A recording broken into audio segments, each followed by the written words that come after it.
करूंगा।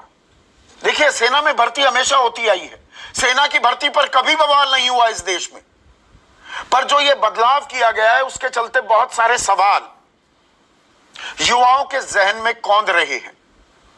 अब इन्हें कहा जाए बरगलाया जा रहा है, बहकाया जा रहा है, सेना ये बयान देती है, पर क्या जो कुछ सवाल युवकों के मन में है वो जायज है क्या? मैं सिलसिलेवार तरीके से कुछ सवाल उठा रहा हूं।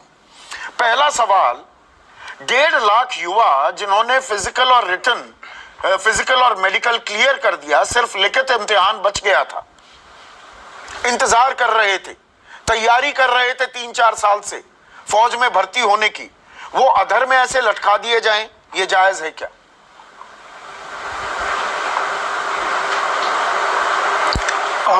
संदीप, सबसे पहले आपने मुझे शो में बुलाया, बहुत अच्छा लग रहा है मुझे, और ये भी अच्छा लगा कि सबसे पहले आपने सवाल उनका उठाया है जिनकी लोग बात नहीं करना चाहते हैं। जैसे कि वो एक वक्त था 2.5 साल का, वो कि जो कि एक चला गया है, उसकी बात मत करो।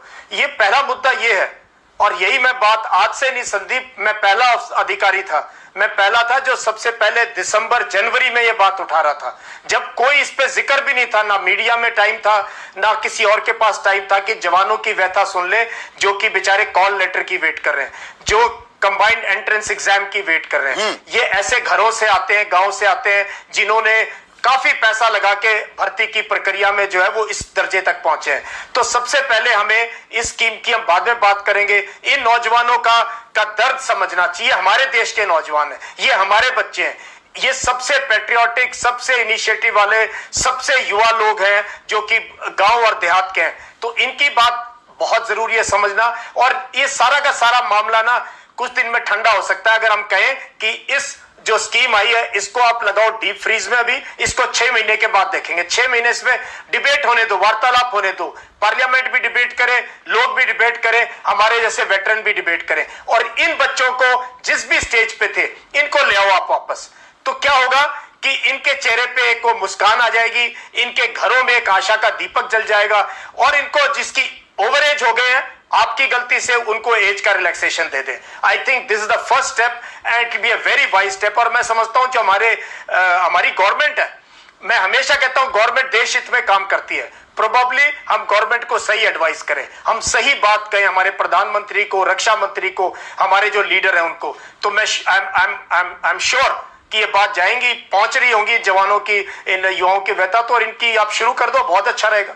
नहीं, ये तो क्लियर हो गया, अग्निवीर योजना अब जारी रहेगी, वापस लेने का सवाल ही नहीं। पुरानी सारी प्रक्रियाएं बंद, पुरानी व्यवस्था खत्म, उसके तहत कोई भर्ती नहीं होगी, ये बिल्कुल क्लियर कर दिया गया है। जनरल मोर कल जो तीनों सेनाओं के वरिष्ठ अधिकारी प्रेस के सामने आए और ये सवाल पूछे गए, क्लियर कर दिया है उन्होंने, नो गोइंग बैक, और किसी प्रक्रिया के तहत अब भर्ती नहीं होगी।